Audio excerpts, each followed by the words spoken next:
All right, let's talk Saints Giants. Look, I'll just throw a question to you. We'll see if you can answer it on the spot. How many picks you think Daniel Jones has thrown this year? Daniel Jones? Yep. 0. 0 interceptions this year. Kind of surprised me as I was going over and looking at some things. It's just been a very vanilla offense. They check it down a lot. They're not very explosive, obviously. They haven't won a football game this year, but he does have some weapons. I mean, obviously, Sterling Shepard is a guy who's got some ability. What can they get out of Saquon? We'll see. But there is some talent there, but it's a team that can't get on track, obviously. Yeah, definitely. Just I say it all the time, man. You got to be really, really good at something in the NFL to score a lot of points, and if you're not, you're gonna be struggling. So you have one of the best backs when he's healthy in Saquon Barkley, Right. but if you're not blocking for him, then you're not probably gonna make a hay. And then the same goes for the passing game. I know they like Danny Dimes a lot, but if you're not making those explosive plays down the field on a consistent time and time again basis, you're not going to score. And if you're not scoring, then you're probably not going to be winning a lot of games. So I know they wanted him to work on the turnovers, which he has done that year, but now it's time to really start, trying to throw the ball down the field and really make some plays. Until they do that, they're going to lose a lot of games. Saquon was limited in practice on Wednesday. We'll see as things move forward. But if you're out there on Wednesday giving it a little bit of a go, I would imagine that you'll see him in the game on Sunday. This is a team in the Giants that lost by 14 points to the Broncos at home, went on the road and lost a nail-biter against Washington 30-29, and then played Falcons at home, who were awful, and lost the game 17-14. So, look, it's a team that certainly has not set the world on fire. We can digest the matchup all we want to with the weapons there and then what the Giants do or don't have on the defensive side of the football. I think the bigger story for me is the environment in the Superdome on Sunday that should be as good as any in the league on Sunday. Oh, yeah, it's going to be electric. I know the fans, even with COVID last year, just watching that playoff game was so weird. The Saints in a home playoff game, and you have no home field advantage at all. It's just an empty Superdome. So I know the fans are itching at the bit to get in that Superdome and make a lot of noise and get really rowdy, especially after the hurricane and not being able to really celebrate anything. This is going to be the first time for a lot of people to really, come to New Orleans, come to the Superdome, and really just celebrate the Saints, really, having a bounce-back season.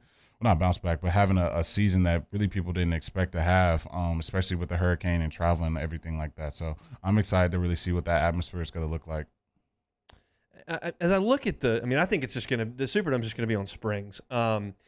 It's not the biggest game of the weekend, but it may be the most important to a city that is trying to get back in there. And obviously we're coming off the COVID year, like you said, and it's going to be unbelievable in there. It's going to be deafening, and it's going to be probably the most difficult environment that Daniel Jones has played in his entire life. I mean, when you figure he's a Duke quarterback, and then you go through a COVID year, he's never going to have seen anything like this before. And it's not a Giants offense that's been humming. They're bottom half of the league in total offense. They're bottom half of the league in passing offense. You move over to rushing offense, and yeah, they've got a really good player, but they're right there in the middle of the pack in terms of rushing.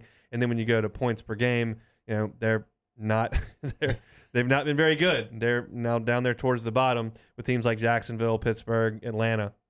So it's just not an offense that I expect against a Saints defense that's getting healthier. And if you count week 2 as an outlier and you just talk about weeks 3 and week 1, it's a Saints defense that's going to be ferocious. In that environment, I just can't see the Giants getting a bunch of traction unless Barkley does it by himself. Yeah, I wonder what the spread is. So if I had to guess, I haven't looked at it, but I'd say the Saints are laying 6.5 if I had to guess. Saints are about a touchdown favorite. Well, yeah, that's what I figured. So, yeah, it's going to be tough for the Giants to come in that atmosphere, especially with the Saints defensive backs. I think that's what's going to be the Saints' strong suit this season. I love their 3 cornerbacks right now when they move C.J. Gardner-Johnson to the nickel spot. Then you got Marshawn and I think Paulson Adebo. Yep. And they really don't even have to use Roby. They went and traded him and got him over there. Yeah, he didn't play very much last week. Yeah, they don't even need him. And then I love their safeties in Marcus Williams and Malcolm Jenkins. And I think they match up extremely well with the Giants receiver. So if you're not getting big chunk plays in the pass game and Saquon isn't cutting you alive in the run game, it should be a long day for Danny Dimes and the crew. Question is, the Saints, as we talked with Luke Johnson a little earlier this week, are last in the NFL in pass attempts. They are going to sit behind that offensive line. Now, some of that is skewed a little bit. They were awful against Carolina, but you get that huge lead against Green Bay, you're going to run the football. And last week, they really made a commitment to run it. The question is, you're in your home environment, you're playing a team that's 0-3 and not all that good. Does Sean Payton put more on Jameis Winston's plate, or does he say, look, we're going to run it? I don't think this is the week for that. Yeah. I don't think Danny Dimes can put enough points on the board to really make you have to dig into your bag of chips and really start opening that offense up like you really would have to. I think the Bucks week will be something where Sean Payton's like, all right, we're gonna have to probably throw it a little more this week, but against Danny Dimes, especially at home, he's gonna stick to what he knows, and that's giving Alvin Kamara the rock, mixing a little Tony Jones in there, and then try to do some deep play action. I think you can do that right at home in that home environment and put yourself right in position to win that game. It is interesting because you consider a lot of times when I talk about football coaches, and full disclosure, I don't know very many football coaches. I mean, Steve Ensminger knows who I am because I've been in the building for 5 years and interviewed him 5 years for the pregame show, but I don't know very many football coaches. My sense from the outside is that most of them carry a pretty large ego because they've reached a certain level of success. They're well paid. Football is a competitive thing. You've got to be confident in what you're doing, and so a lot of football coaches have a lot of egos.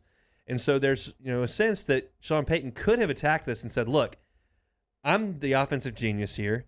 I can make Jameis Winston into a guy who lights up the passing yardage statistics and doesn't turn it over. Watch this. But instead, it's more important, obviously, but I'm speaking to an ego thing here, to win the game. And what are we good at? Well, we got a great offensive line, maybe the best in the league. I know we're missing Armstead. And we've got some playmakers at running back. That's what we're going to do.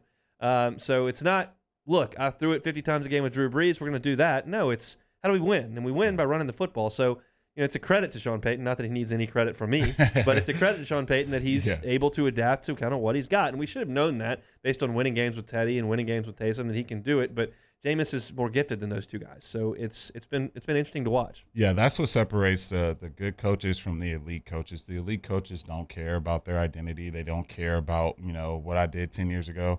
All they care about is winning football games. And for the Saints right now, it's not throwing the ball 50, 60 times a game with a quarterback who has over 70,000 passing yards. You just don't have that guy right now. Right now, we got a guy who's in a new system. Guy who's thrown 30 interceptions in the NFL season before. So we got to do and work around that. And right now, running the ball with Alvin Kamara seems like a great idea. And also running this heavy play action game because Jameis does have a huge arm, and limiting his opportunities to make bonehead decisions, I think, is why you see the amount of pass attempts you see, because something tells me if Jameis drops back and throws it 50, 60 times, a couple of those you're going to want to go to the wrong team. Yeah. We don't like that. It's going to be awesome. For those of you who are headed to the Dome on Sunday, I am jealous. Y'all enjoy it and make it a raucous environment.